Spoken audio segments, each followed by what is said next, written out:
Hello students, welcome to my channel. तो आज के इस वीडियो में मैं आप लोगों की समझ लेकर आ गई हूँ बीए सेकेंड सेमेस्टर कार्यालय हिंदी और कंप्यूटर का objectives type solve model paper. जो भी बच्चे 2024-25 में परीक्षा देने वाले हैं सेकेंड सेमेस्टर की, तो देखिए जहाँ पर भी जिस यूनिवर्सिटी में भी ऑब्जेक्टिव्स टाइप परीक्षा होती है, एमसीक्यू पेपर पर पैटर्न पर पेपर आता है, तो यह वीडियो उन सभी स्टूडेंट्स के लिए बहुत ज़्यादा हेल्पफुल होगी, क्योंकि आज इस वीडियो में मैं लगभग 60 प्लस एमसीक्यू बताऊंगी जो आपकी परीक्षा की दृष्टि से अत्यंत महत्वपूर्ण है। और इस वीडियो में जितने भी प्रश्न मैं बताऊंगी वो आपको हर हाल में अपने प्रश्न पत्र में देखने को ज़रूर मिलेंगे, क्योंकि सारे वही प्रश्न हैं जो आपके एग्ज़ाम की दृष्टि से अत्यंत महत्वपूर्ण हैं। और एक बात और आपसे कहना चाहूँगी जो आपके लिए बहुत इम्पॉर्टेंट है, तो सुनिए। आपके बीए सेकेंड सेमेस्टर में अदर जो भी सब्जेक्ट हैं जैसे sociology, English literature, human geography, political science, education, ancient history यानी प्राचीन इतिहास, मध्यकालीन इतिहास यानी कि मिडिवल हिस्ट्री, उन सभी सब्जेक्ट की भी पूरी प्लेलिस्ट चैनल पे बनी हुई है और लगातार वीडियोस आ रही हैं ऑब्जेक्टिव्स टाइप मॉडल पेपर लिखित परीक्षा सभी के लिए। और साथ ही साथ सभी की जो यूनिट्स हैं 1 से लेकर 8 तक वो मैं कंप्लीट करा चुकी हूँ, तो आप चैनल पर विजिट करके अच्छे से देखिए, पढ़ाई कीजिए। Best of luck. चलिए आज का वीडियो शुरू करते हैं। तो देखिए पहला आपका इंपॉर्टेंट क्वेश्चन है, वेबसाइट किसे कहते हैं? वेबसाइट क्या है? अगर मैं आपसे एक बात कहूँ तो देखिए जो एक एक टॉपिक आपका आएगा ना, वेबसाइट, इंटरनेट, हर एक चीज़, जितना भी टॉपिक क्वेश्चन आएगा वो सब पर डिटेल वीडियो भी अपलोड कर रखी है मैंने। तो यदि आप डिटेल में पढ़ना चाहते हैं तो आप कार्यालय हिंदी और कंप्यूटर की प्लेलिस्ट चेक कीजिएगा। मैं आपको इसी वीडियो के डिस्क्रिप्शन बॉक्स में प्लेलिस्ट की लिंक दे दूँगी। तो पोर्टल को वेबसाइट कहा जाता है। ध्यान से देखिए, ऑप्शन नंबर 1 आपका सही उत्तर है। अगला आपका प्रश्न है, इंटरनेट का पिता किसे कहा जाता है? मोस्ट इम्पॉर्टेंट क्वेश्चन ज़रूर पूछेगा। इंटरनेट का पिता कौन है? किसको कहते हैं इंटरनेट का पिता? तो प्रोफेसर लियोनार्ड क्लिनरॉक को इंटरनेट का पिता कहा जाता है। ऑप्शन नंबर 1 आपका राइट है। अगला प्रश्न देखिए, याहू एक क्या है? याहू एक सर्च इंजन है। और सर्च इंजन क्या होता है? सर्च इंजन के बारे में मैं पूरा आपको पढ़ा चुकी हूँ। सर्च इंजन वो होता है जैसे गूगल है ना, गूगल पे हम जो भी चीज़, जो भी टॉपिक पढ़ना चाहते हैं सर्च करते हैं, निकल कर हमारे सामने इतनी सारी वेबसाइट आती हैं, हम उसको पढ़ लेते हैं। जो भी टॉपिक पर हमें चाहिए, कोई भी हमें डाउट होता है, हम गूगल पे सर्च करते हैं। तो गूगल एक सर्च इंजन है। तो गूगल की तरह याहू भी एक सर्च इंजन है जिस पर हम सर्च करके कोई भी चीज़ देखते हैं। अगला प्रश्न है, राजभाषा के लिए नेशनल लैंग्वेज शब्द किसने प्रयोग किया था? राजभाषा के लिए नेशनल लैंग्वेज का शब्द कौन यूज़ किया था? तो सी राजगोपालचारी ने किया था। ऑप्शन नंबर 4 आपका राइट है। अगला प्रश्न देखिए, इसमें से कौन सी कार्यप्रणाली कंप्यूटर की है? तो यहाँ 4 ऑप्शन दे रहा है, तो इसमें से कौन सी कार्यप्रणाली कंप्यूटर की है, यानी कौन सा कार्य है जो कंप्यूटर करता है? तो पहला है गणितीय गणनाएँ करना। तो देखिए गणितीय गणनाएँ यानी कि मैथमेटिक्स का जितना भी गणना करना होता है वो भी हम कंप्यूटर के माध्यम से कर लेते हैं, तो एक तरह से ये भी आपका सही उत्तर है। दूसरा है कार्य को सरल बनाना, यानी कंप्यूटर के माध्यम से आज हमारा हर एक काम आसान हो गया है। तीसरा है तार्किक फैसला लेना, ये सारी चीज़ें ही कंप्यूटर करता है, तो उपर्युक्त सभी ऑप्शन नंबर 4 आपका सही उत्तर है। अगला देखिए, लैपटॉप कंप्यूटर होते हैं। तो लैपटॉप कैसा कंप्यूटर होता है? तो लैपटॉप जो होता है वो होता है ब्रीफकेस के समान आकार। तो ऑप्शन नंबर 2 आपका राइट है। अगला आपका प्रश्न है, ईमेल की विशेषता है। तो ईमेल की विशेषता क्या है? पहला ऑप्शन देखिए, संदेशों को सुरक्षित रखना। ईमेल पर हमारे जो मैसेजेस होते हैं वो सुरक्षित होते हैं। दूसरा कि इसमें कम खर्च आता है, बस हम अपना नेट ऑन करते हैं, ईमेल कर देते हैं, कम खर्च है। इकोनॉमिकल है, यानी कम खर्चा आता है। फोर्थ आपका है, सूचनाओं का वितरण कम समय में, यानी कि सूचनाओं का वितरण कम समय में दे देता है। तो ऑप्शन नंबर 1, 2 एंड 4 सभी आपका राइट है। तो ऑप्शन नंबर 3 देखिए, 1, 2 एंड 4 सभी, तो आप इसी पर टिक कर लीजिएगा। अगला प्रश्न है आपका, भाषा के आधार पर गठित होने वाला राज्य है। तो भाषा के आधार पर वो कौन सा राज्य है जो गठित होता है? तो वो है आंध्र प्रदेश। याद रखिएगा, ये प्रश्न बहुत महत्वपूर्ण है। ऑप्शन नंबर 1 आपका राइट आंसर है। अगला प्रश्न देखिए, फेसबुक की शुरुआत कब हुई थी? तो फेसबुक की शुरुआत कब हुई थी? 2004 में हुई थी। और फेसबुक को किसने बनाया? तो आपको पता होगा, हर कोई जानता है कि मार्क जुकरबर्ग ने। यहाँ पर देखिए फेसबुक की शुरुआत 2004 में हुई। ऑप्शन नंबर 4 आपका राइट है। अगला प्रश्न है, पहली पीढ़ी के कंप्यूटर को विकसित करने का श्रेय किसको जाता है? पहली पीढ़ी का जो कंप्यूटर बना था उसको विकसित करने का जो क्रेडिट है वो किसे जाता है? तो रेमिंगटन रैंड को जाता है, ऑप्शन नंबर 1 आपका राइट है। अगला महत्वपूर्ण प्रश्न है, कंप्यूटर की सफाई एवं रख रखाव हेतु आवश्यक होता है। तो यहाँ पर देखो 4 ऑप्शन दिए जा रहे हैं, इसमें से कौन सा सही उत्तर है आपका, तो पहले पढ़िए तब पता चलेगा। क्षति पहुँचाने वाले पदार्थों से कंप्यूटर को दूर रखना चाहिए ताकि कंप्यूटर का रख रखाव अच्छे से हो। दूसरा है, इन्हें शीतल स्थान पर ना रखें, यानी इसे शीतल स्थान पर न रखें। तीसरा है, वैक्यूम क्लीनर का प्रयोग सुरक्षित होता है। तो ऑप्शन नंबर 1, 2 और 3 सभी राइट है, इसीलिए उपयुक्त सभी पर टिक कर दीजिएगा। और ये सारे प्रश्न बहुत महत्वपूर्ण है परीक्षा की दृष्टि से, इसलिए इनको याद रखिएगा। अगला प्रश्न है, पत्र पर टिप्पणी होनी चाहिए। तो पत्र जो हम लिखकर भेजते हैं किसी को, तो उसकी टिप्पणी कैसी होनी चाहिए, स्वतः पूर्ण होनी चाहिए, यानी जितनी भी बात हम लेटर के अंदर लिखेंगे वो इस तरह की होनी चाहिए कि पढ़कर हर एक बात अच्छे से समझ में आ जाए।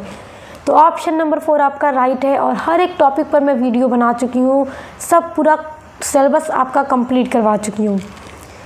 भाषा का प्रयोजन क्या होता है? भाषा का प्रयोजन क्या है? विचारों का आदान प्रदान करना भी भाषा का प्रयोजन है, क्योंकि हम भाषा के माध्यम से ही अपने विचारों को, अपनी भावनाओं को, हर एक चीज़ को एक दूसरे के साथ साझा कर पाते हैं, यानी शेयर कर पाते हैं। दूसरा संप्रेषण, संप्रेषण का मतलब होता है बातचीत करना, जिसको इंग्लिश में कम्युनिकेशन कहा जाता है। तो हम भाषा के माध्यम से ही ये सब कुछ करते हैं, बातचीत करते हैं। तो उपर्युक्त दोनों आपका सही हो जाएगा, 1 और 2। तो एक ऑप्शन दे रहा है कि इनमें से कोई नहीं, तो ये तो गलत हो जाएगा, तो इसको पहले ही आप कट कर दीजिए। उपर्युक्त दोनों आपका सही हो जाएगा, ऑप्शन नंबर 3। अगला प्रश्न है, कार्यालय हिंदी के विषय में सत्य है। क्या चीज़ है जो कार्यालय हिंदी के विषय में सत्य है इन 4 ऑप्शन में से? पहला है, पारिभाषिक शब्दावली का अधिक प्रयोग। कार्यालय हिंदी में देखिए, जब हम पढ़ रहे थे एक एक यूनिट को, हमने पारिभाषिक शब्दावली के बारे में पढ़ा कार्यालय हिंदी की, तो हमने देखा था कि पारिभाषिक शब्दावली का प्रयोग कार्यालय हिंदी में बहुत अधिक होता है। तो ये भी एक सही सत्य है कार्यालय हिंदी के बारे में। दूसरा है, कर्मवाच्य का अधिक प्रयोग, तो ये भी सही है। अगला है, शासन की कार्यप्रणाली का प्रयोग, ये भी सही है। तो 1, 2, 3 तीनों ही सही है, तो उपर्युक्त सभी आपका सही उत्तर है। अगला देखिए, तकनीकी विशेषज्ञों ने कंप्यूटर को कितने भागों में बांटा है या कितने भागों में विभाजित किया है? तो 5 भागों में। तभी हम पढ़ते हैं ना कंप्यूटर का, पहली पीढ़ी का कंप्यूटर, दूसरी पीढ़ी का कंप्यूटर, इस तरह से हम पढ़ते हैं। तो 5 भागों में बांटा है, तो ऑप्शन नंबर 3 आपका राइट है। देखिए, कंप्यूटर से जुड़े प्रश्न ज़रूर आएंगे, क्योंकि आपको पढ़ना भी है कंप्यूटर के बारे में अपने सिलेबस में, कार्यालय हिंदी में, तो इसलिए सब कुछ पढ़ लीजिएगा, मैं पूरा डिटेल में पढ़ा चुकी हूँ। अगला है, ड्राफ्टिंग के लिए हिंदी का उपयुक्त शब्द है। ड्राफ्टिंग क्या है? ड्राफ्टिंग को हिंदी में क्या कहते हैं? प्रारूपण कहते हैं। तो प्रारूपण के बारे में हम पूरा डिटेल में पढ़ चुके हैं, एक पूरी डिटेल वीडियो प्रारूपण पर अपलोड है, पल्लवन पर भी अपलोड है, प्रतिवेदन, टिप्पण, इन सभी पर पूरी डिटेल वीडियो अपलोड है। तो आप इन सभी को पढ़ लीजिएगा, क्योंकि प्रश्न आपके हर टॉपिक से प्रश्न पूछे जाएंगे। तो ड्राफ्टिंग को टिप्पण कहा जाता है, ड्राफ्टिंग को प्रारूपण कहा जाता है, ऑप्शन नंबर 1 राइट है। अगला प्रश्न है, वर्तमान में फेसबुक में कितने सदस्य हैं? तो 200 करोड़ से अधिक सदस्य फेसबुक में हैं, ऑप्शन नंबर 1 आपका राइट है। अगला प्रश्न देखिए, ई शिक्षा में निम्न में से कौन शामिल है? तो ई शिक्षा के बारे में भी हम पढ़ चुके हैं आपके सिलेबस के अंतर्गत, एकदम डिटेल वीडियो सब अपलोड है। पढ़ना चाहते हैं तो आप कार्यालय हिंदी की जो प्लेलिस्ट है उसमें चेक कीजिएगा, एक एक टॉपिक जो आपका है आपको मिल जाएगा। और देखिए, फुल डिटेल वीडियो पढ़ने का फ़ायदा ये होता है कि चाहे आपकी ऑब्जेक्टिव टाइप परीक्षा होती हो या फिर आपकी लिखित परीक्षा होती हो, दोनों के लिए ही आसान हो जाता है। आप पूरा लेक्चर सुने रहेंगे तो इसलिए पढ़ लिया करो, सब मेरे चैनल पर अपलोड है, आपको सब कुछ मिल जाएगा। अगला प्रश्न देखिए, ई शिक्षा में निम्न में कौन शामिल है? तो ई शिक्षा में कंप्यूटर आधारित शिक्षा है, दूसरा है वेब आधारित शिक्षा, तीसरा है आभासी कक्षाएं, यानी कि ऑनलाइन जो शिक्षा चल रही है उसकी बात हो रही है, कंप्यूटर पर आधारित शिक्षा है, वेब पर आधारित शिक्षा है, आभासी कक्षाएं चलती हैं, ऑनलाइन जो क्लासेस चलती हैं, तो ये सभी इस शिक्षा में शामिल हैं। तो उपर्युक्त सभी आपका सही उत्तर हो जाएगा। अगला है, कार्यालयी भाषा का उद्देश्य क्या है? तो कार्यालयी भाषा का उद्देश्य, पहला उद्देश्य तो ये है कि हिंदी भाषा का प्रचार और प्रसार करना, क्योंकि कार्यालय हिंदी में हम हिंदी भाषा ही का यूज़ करते हैं सभी तरह के कार्यालय में, चाहे वो सरकारी हो, गैर सरकारी हो, निजी हो, अर्ध सरकारी हो, सभी में हम कार्यालय हिंदी का ही प्रयोग करते हैं। दूसरा है हिंदी को सम्मान दिलाना, हिंदी भाषा को सम्मान दिलाना। तीसरा है देश की राष्ट्रीय भाषा सुनिश्चित करना कि हमारी देश की जो राष्ट्रीय भाषा है वो हिंदी है। इस बात को सुनिश्चित करना ये कार्यालयी भाषा का उद्देश्य है। तो ये तीनों ही आपका सही है, सभी कार्यालयी भाषा के उद्देश्य हैं। तो ऑप्शन नंबर 4 ये सभी आपका सही उत्तर हो जाएगा। अगला महत्वपूर्ण प्रश्न देखिएगा, अनुच्छेद 343, 346 और 347 में किससे संबंधित प्रावधान है। देखिए हमारे भारतीय संविधान के अंतर्गत इन अनुच्छेदों के अंतर्गत कौन कौन सा अनुच्छेद, नाम याद रखिएगा।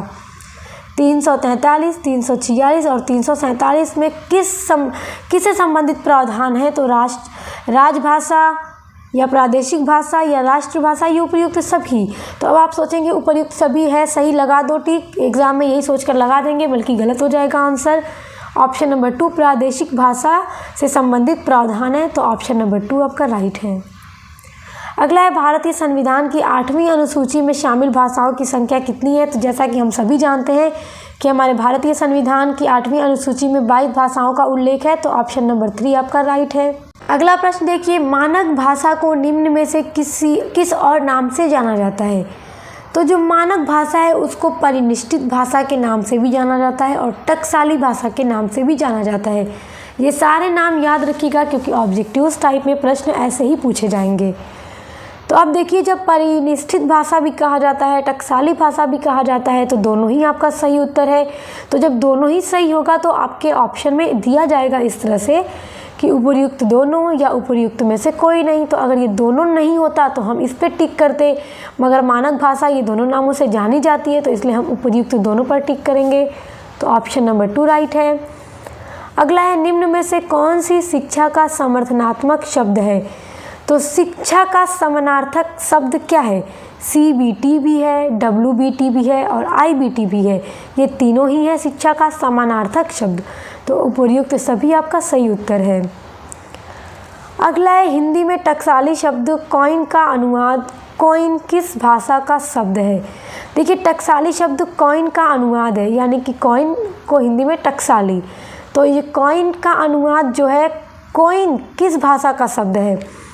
तो ये है अंग्रेजी भाषा का शब्द। ऑप्शन नंबर 1 आपका राइट है। अगला महत्वपूर्ण प्रश्न है, कस्टम ड्यूटी के लिए हिंदी में उपर्युक्त शब्द है, यानी कि कस्टम ड्यूटी को हिंदी में क्या कहते हैं। तो क्या कहते हैं, सीमा शुल्क कहा जाता है। ऑप्शन नंबर 3 आपका राइट है। अगला प्रश्न देखिए, निम्न में कौन सी विशेषता कंप्यूटर की है।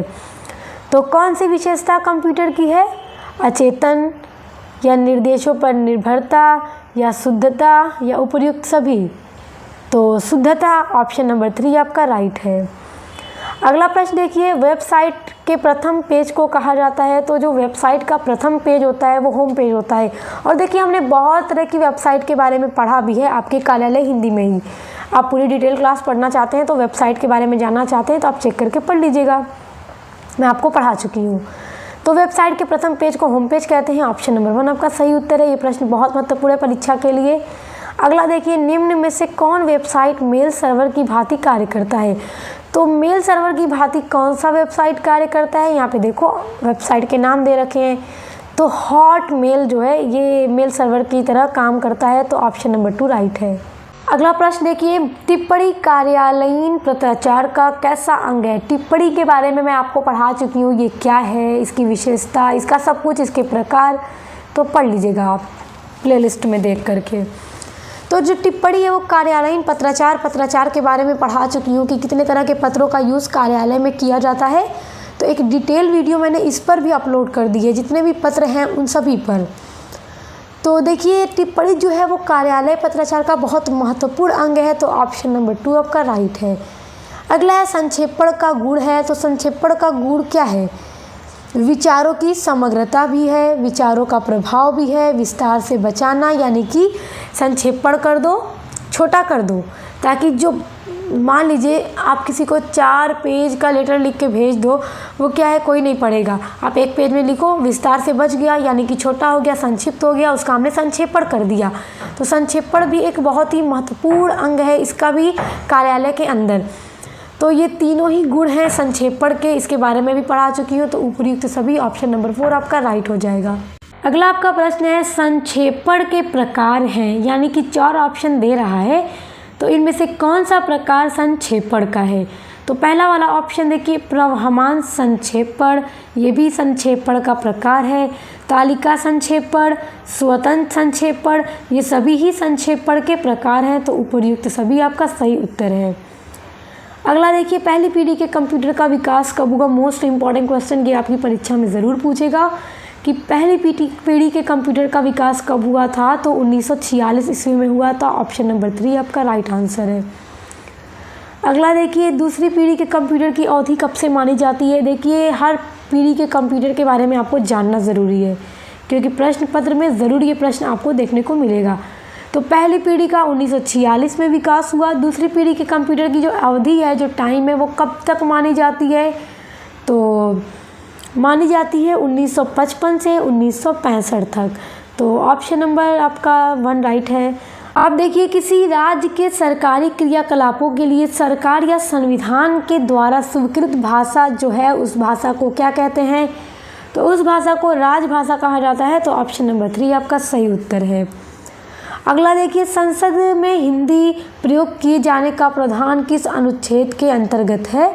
तो 120 अनुच्छेद 120 के अंतर्गत ये प्रावधान है कि संसद में हिंदी का प्रयोग किया जाए। तो ऑप्शन नंबर 1 आपका राइट है। अगला प्रश्न है राजभाषा आयोग का गठन कब किया गया। मोस्ट इंपॉर्टेंट क्वेश्चन, राजभाषा आयोग का गठन वर्ष 1956 में हुआ था। तो ऑप्शन नंबर 1 आपका राइट है। अगला देखिए भारत के कानूनी मंत्रालय में राजभाषा विभाग की स्थापना कब की गई। तो कब की गई थी वर्ष 1975 ईस्वी में। याद रखिएगा, ये प्रश्न आपसे ज़रूर पूछेगा। अगला देखिए कार्यालयी भाषा किसे कहा जाता है। तो ऑप्शन पहले पढ़िए तो पता चले ना कि किसे कहते हैं। वैसे तो कार्यालयी भाषा ये सब क्या है मैं आपको पूरा पढ़ा चुकी हूँ। देखिए जिस भाषा में देश प्रदेश का कामकाज होता है, जिसे सब लोग बोलचाल में प्रयोग करते हैं, या राष्ट्र भाषा ही कार्यालयी भाषा होती है। उपर्युक्त सभी। तो अब कुछ लोग गलती कर देंगे, उपर्युक्त सभी पर टिक कर देंगे एग्जाम में, मगर ऑप्शन आपका गलत हो जाएगा। सबसे पहले तो आप ये देखो जिसे सब लोग बोलचाल में प्रयोग करते हैं वो सामान्य हिंदी होती है, सामान्य भाषा है। तो ये पहले ही कट हो गया। राष्ट्रभाषा ही कार्यालयी भाषा होती है, नहीं, वो भाषा जिसका देश प्रदेश में कामकाज के लिए यूज़ करते हैं, कार्यालय वगैरह में, डिपार्टमेंट वगैरह में, तो वो हमारी कार्यालयी भाषा होती है, यानी कि कार्यालय में यूज़ करने वाली भाषा। तो ऑप्शन नंबर 1 आपका राइट है। अगला आपका प्रश्न देखिए बहुत इंपॉर्टेंट प्रश्न है कि हिंदी दिवस किस दिन मनाया जाता है। तो ये ज़रूर आपसे पूछेगा क्योंकि महत्वपूर्ण प्रश्न है। तो हिंदी दिवस 14 सितंबर को मनाया जाता है। ऑप्शन नंबर 2 आपका राइट है। अगला देखिए ऑफिशियल लैंग्वेज का आशय है। ऑफिशियल लैंग्वेज का मतलब राजभाषा। तो ऑप्शन नंबर 1 आपका राइट है। अगला है राजभाषा का अर्थ क्या होता है। तो राजभाषा का मतलब प्रशासनिक भाषा, प्रशासन के द्वारा भी जो यूज़ होती है। दूसरा कि सरकार द्वारा प्रयुक्त भाषा, इसी भाषा का प्रयोग किया जाता है। तीसरा राजकाज की भाषा, तो जिसका राजकाज का जो काम होता है इसी भाषा के द्वारा किया जाता है, तो वो राजभाषा कहलाती है। तो उपर्युक्त सभी आपका ऑप्शन नंबर 4 सही उत्तर हो जाएगा। अगला देखिए चौथी पीढ़ी के कंप्यूटर की विशेषता क्या थी। तो चौथी पीढ़ी के कंप्यूटर की विशेषता ये थी कि वो अत्यंत छोटे आकार का था। दूसरा ये थी कि उसकी जो गति थी वो उसकी प्रोसेसिंग गति बहुत अधिक थी। तीसरी विशेषता ये थी कि वो अधिक विश्वसनीय था, यानी जिस पर विश्वास किया जा सकता था, रिलायबल था। तो ये तीनों ही विशेषता चौथी पीढ़ी के कंप्यूटर की थी। तो ऑप्शन नंबर 4 आपका राइट है, उपर्युक्त सभी। अगला प्रश्न है पत्र के प्रकार हैं। तो देखिए पत्र के प्रकार मैं आपको इतने अच्छे से पढ़ा चुकी हूँ कि आपको तो कोई परेशानी नहीं होनी चाहिए। पूरा सिलेबस आपका कवर करा दी हूँ, एक एक यूनिट का हर एक टॉपिक 1 से लेकर 8 तक की सभी यूनिट। तो पत्र जितने भी प्रकार के हैं सभी के बारे में भी बता चुकी हूँ। तो देखिए पत्र सामाजिक पत्र भी होता है, सरकारी पत्र भी होता है, व्यापारिक पत्र भी होता है। तो ये सभी ही पत्र के प्रकार हैं। तो ऑप्शन नंबर 4 उपर्युक्त तभी आपका सही उत्तर हो जाएगा। अगला है किसी भी व्यावसायिक पत्र के कितने अंग माने गए हैं। तो व्यावसायिक पत्र के 10 अंग माने गए हैं। तो ऑप्शन नंबर 2 आपका राइट है। अगला देखिए सामान्यतः पत्र कितने प्रकार के होते हैं। तो पत्र तो देखिए 2 प्रकार के होते हैं। एक होता है औपचारिक पत्र, दूसरा होता है अनौपचारिक पत्र, यानी कि formal letter and informal letter. इसके बारे में भी पूरी डिटेल में वीडियो प्लेलिस्ट में ऐड है, कार्यालय हिंदी की, पढ़ लीजिएगा। देखिए अनौपचारिक पत्र वो हो जाएंगे जिसमें हम रिलेटिव्स, फैमिली, फ्रेंड्स को लिखकर भेजते हैं, वो हमारा इनफॉर्मल यानी अनौपचारिक पत्र हो जाएगा। बाकी हमारा औपचारिक पत्र कहलाएगा, जैसे सरकारी पत्र हो, किसी प्रशासन को लिख के पत्र भेजा जाए, सामाजिक कोई पत्र हो, व्यापार की दृष्टि से कोई पत्र लिखा जाए, तो वो हमारा सब औपचारिक पत्र होगा, यानी फॉर्मल लेटर हो जाएगा। तो दो तरह के मेन पत्र होते हैं, तो ऑप्शन नंबर 3 आपका राइट है। अगला है टिप्पण के लिए अंग्रेजी शब्द है, तो ये तो मैं आपको तभी बता चुकी थी जब टिप्पण के बारे में पढ़ा रही थी कि नोटिंग का मतलब टिप्पण होता है, तो ऑप्शन नंबर 2 आपका राइट है। अगला प्रश्न देखिए, बहुत महत्वपूर्ण है। हिंदी भाषा के प्रचार प्रसार का उत्तरदायित्व भारत के संविधान ने किसे प्रदान किया? तो भारतीय संविधान ने हिंदी भाषा के प्रचार प्रसार का दायित्व जो था वो संघ को प्रदान किया। ऑप्शन नंबर 2 आपका राइट है। अगला प्रश्न देखिए, बहुत महत्वपूर्ण है। संसद द्वारा राजभाषा संकल्प कब पारित किया गया? तो 1968 ईस्वी में पारित किया गया। ऑप्शन नंबर 1 आपका सही उत्तर है।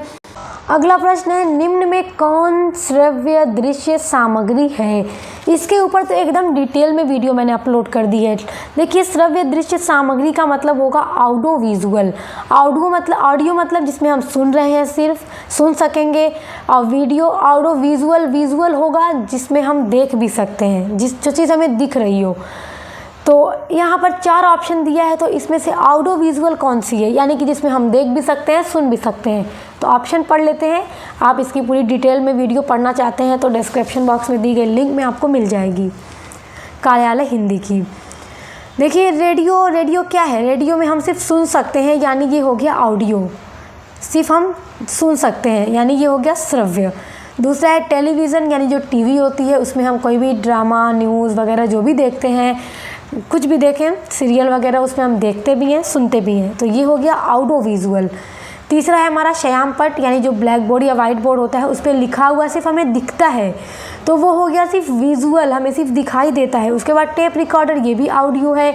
यहाँ पर ऑडियो विजुअल कौन सा है? श्रव्य दृश्य सामग्री कौन है? टेलीविज़न है। तो ऑप्शन नंबर 2 हमारा राइट है, क्योंकि हम इसमें देख भी सकते हैं, सुन भी सकते हैं। निम्न में से श्रव्य सामग्री कौन है? तो श्रव्य का मतलब जिसमें हम सिर्फ सुन सकते हैं, तो कंप्यूटर में तो हम देखेंगे भी, सुनेंगे भी। दूसरा है टेलीविज़न, इसमें भी देखेंगे, सुनेंगे। और उसके बाद देखिए रेडियो, ऑप्शन नंबर 2 हमारा राइट है, क्योंकि हम इसमें सिर्फ सुन सकते हैं, देख नहीं सकते। ये श्रव्य सामग्री है, ऑप्शन नंबर 2। अगला है, फेसबुक की शुरुआत किसने की थी? तो किसने की थी फेसबुक की शुरुआत? तो आपको तो पता ही है, हर कोई जानता है, मार्क जुकरबर्ग ने की थी। तो ऑप्शन नंबर 2 हमारा राइट है। अगला है, वर्ल्ड वाइड वेब यानी WWW का विकास कब हुआ? तो सन 1980 के आसपास वर्ल्ड वाइड वेब का विकास हुआ। ऑप्शन नंबर 3 राइट है। अगला है, कंप्यूटर कितने प्रकार के हैं? तो यहाँ पे देखिए कंप्यूटर क्या है, कंप्यूटर में जो हार्डवेयर सॉफ्टवेयर जो होते हैं वो भी मैं आपको पढ़ा चुकी हूँ, यूनिट नंबर 5 के अंतर्गत आपको पढ़ना है। और उसमें मैंने आपको कंप्यूटर के प्रकार भी बताया है, बहुत अच्छे से एक्सप्लेन करके नोट्स के साथ, नोट्स भी मैंने आपको दिया है उसी वीडियो में। तो माइक्रो कंप्यूटर, ये भी कंप्यूटर का प्रकार है। सुपर कंप्यूटर, ये भी कंप्यूटर का प्रकार है। मिनी कंप्यूटर, ये भी कंप्यूटर का प्रकार है। और इन सभी के बारे में भी मैं बताई हूँ कि ये कैसा कंप्यूटर है, किस काम आता है, किस में प्रयोग होता है। तो उपर्युक्त सभी, ऑप्शन नंबर 4 आपका सही उत्तर है। अगला महत्वपूर्ण प्रश्न है आपका, कंप्यूटर के कार्य को संपन्न करने के लिए जो उपकरण बनाए गए हैं उन्हें कहते हैं? तो उन्हें सॉफ्टवेयर कहा जाता है। और हार्डवेयर क्या है? हार्डवेयर कंप्यूटर के जितने पार्ट्स होते हैं, जैसे जिन्हें हम टच कर सकते हैं, वो हार्डवेयर होता है। जैसे कि CPU हो गया, मॉनिटर, कीबोर्ड, माउस, ये सारी जो चीज़ें हैं वो हार्डवेयर हो गई। सॉफ्टवेयर, जिसमें हम कंप्यूटर में जो भी काम करना होता है तो हम सॉफ्टवेयर के माध्यम से ही करते हैं।